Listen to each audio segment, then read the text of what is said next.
¿Qué tal? Mi nombre es Omar Gabarret, soy argentino y venimos investigando durante muchos años la deletérea influencia de la colonización en nuestra cultura occidental y en la educación. Te invitamos a visitar nuestro canal.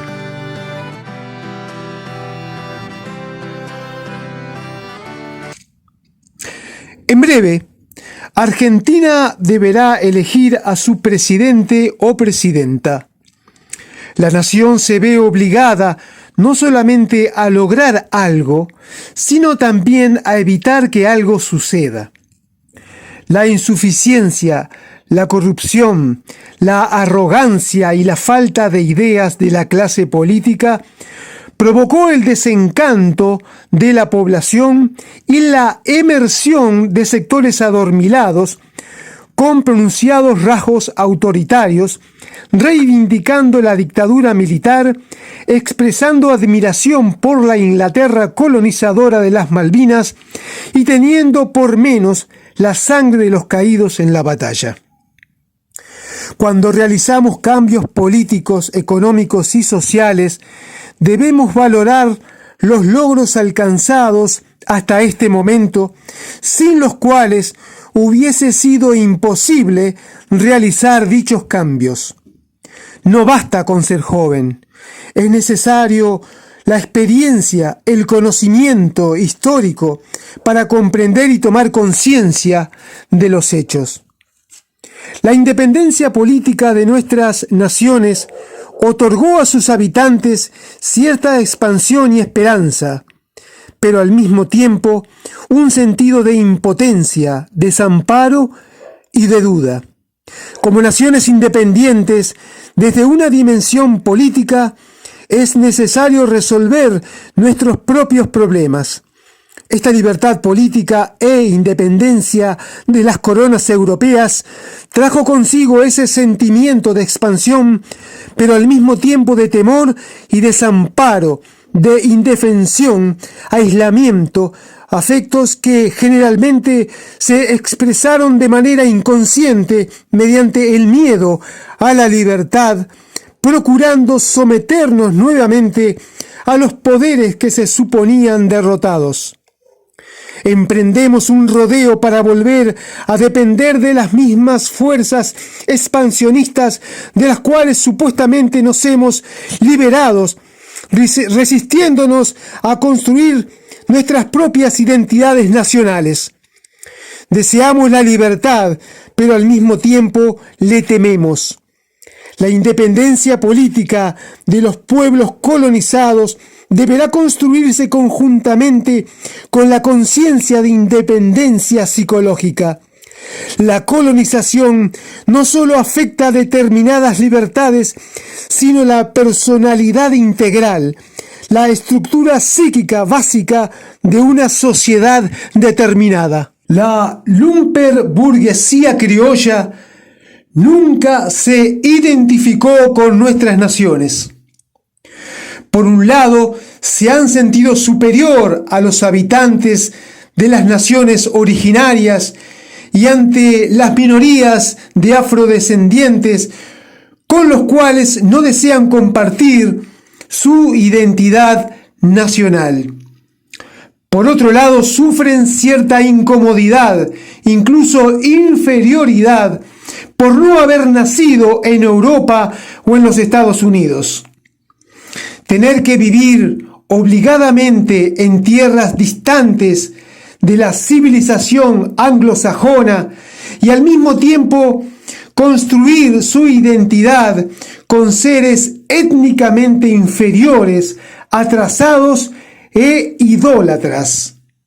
Esta condición generó en la estructura psíquica de la burguesía criolla un profundo sentimiento de inferioridad, rebeldía y hostilidad.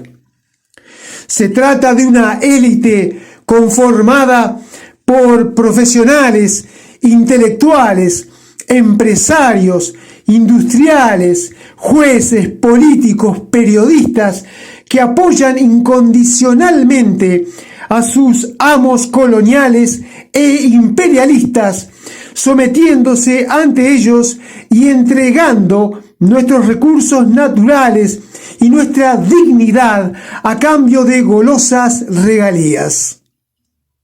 Milei conforma ese poder.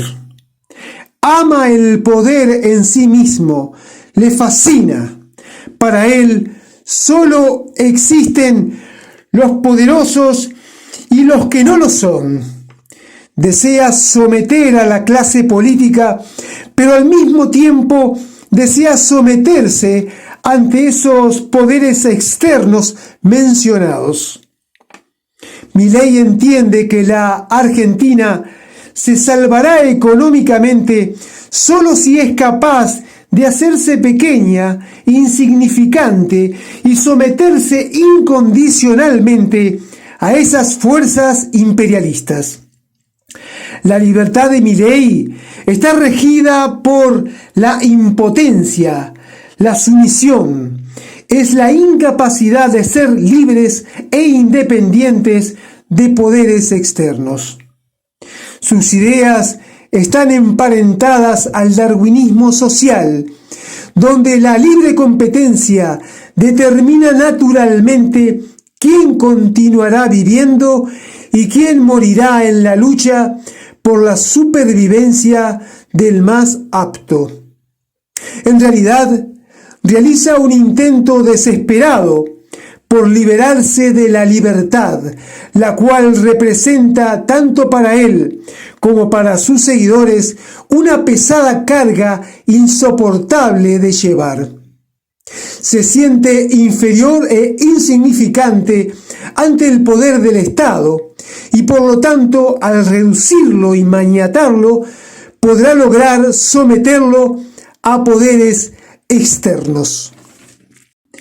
Esta indignación y desafío ante el Estado y la casta, esa rebeldía contra la autoridad, se torna pasiva ante otras manifestaciones de poder expansionista y colonial.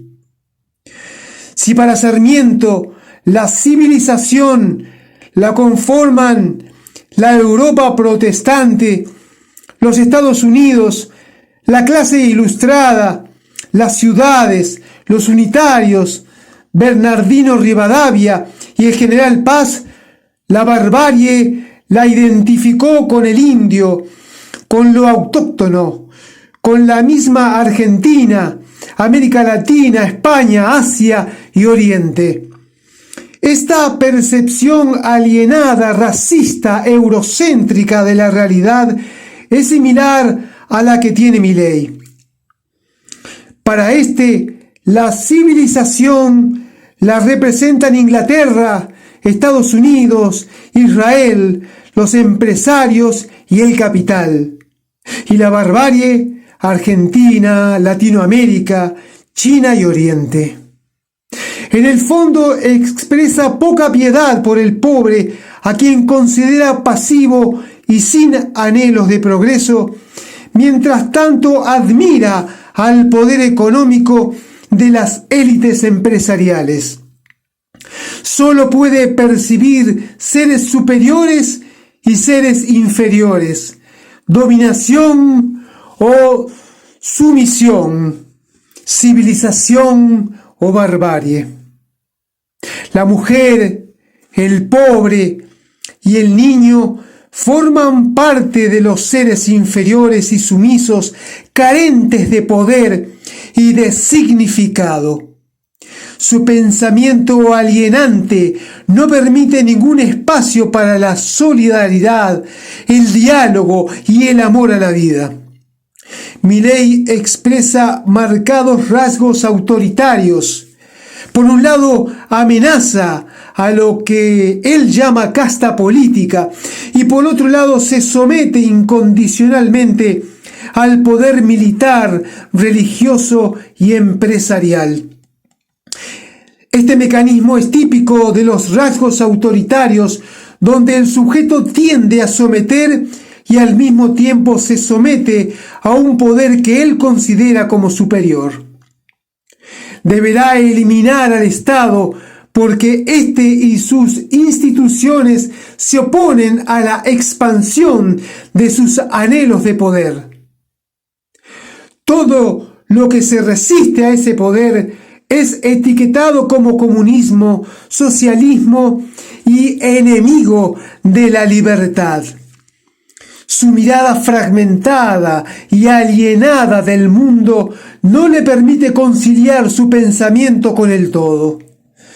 Ve al mundo dividido entre buenos y malos, entre libertarios y comunistas, entre su partido y la casta.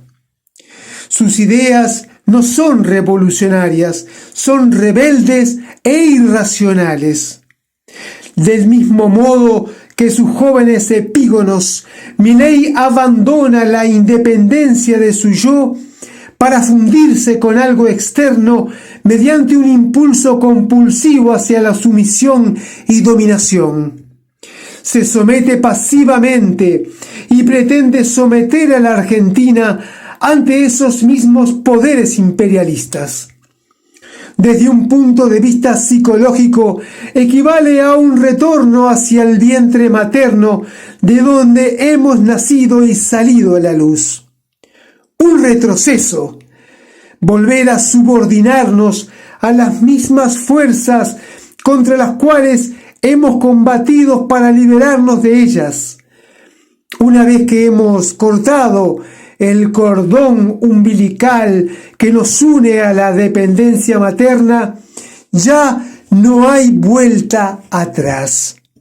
Debemos caminar en dirección al crecimiento y la libertad, aprender a caminar enhiestos sobre nuestros propios pies. Es imposible retornar al vientre materno desde donde hemos salido.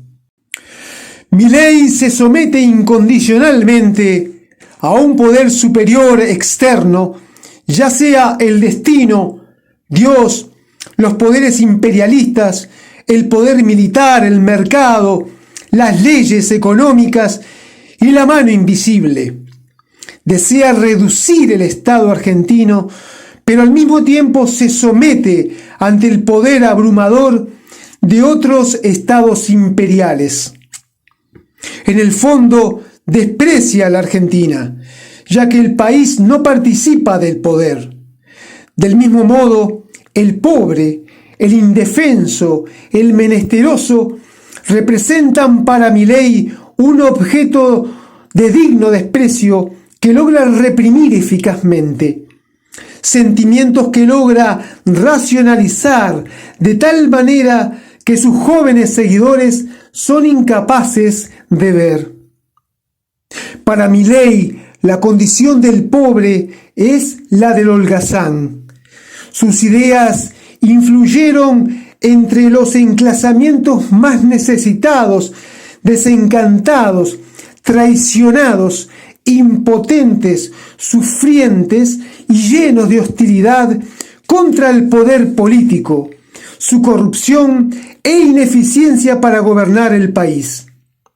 Principalmente entre hombres jóvenes, sin formación histórica, sin anclaje, con cierta tendencia religiosa y una búsqueda inconsciente de un mesianismo salvador, expresando un profundo odio y un desencantamiento hacia la clase política ante la cual pusieron anteriormente toda su confianza y esperanza. Milei se transforma en un Mesías justiciero, el único ser capaz de vengar a estos enclasamientos sociales sufrientes. El odio y el deseo de venganza es tan intenso que no son capaces de percibir que el propio Mesías elegido para llevar a cabo el castigo será el mismo que tarde o temprano terminará sometiendo a los mismos enclasamientos que lo entronizaron. Tanto Milei como sus seguidores están dispuestos a vengarse de la clase política corrupta a un precio muy caro, aún corriendo el riesgo autopunitivo de la inmolación de la propia nación y de sí mismos. si llegara a ser derrotado en el balotaje, significará un duro golpe a su narcisismo y megalomanía pueril.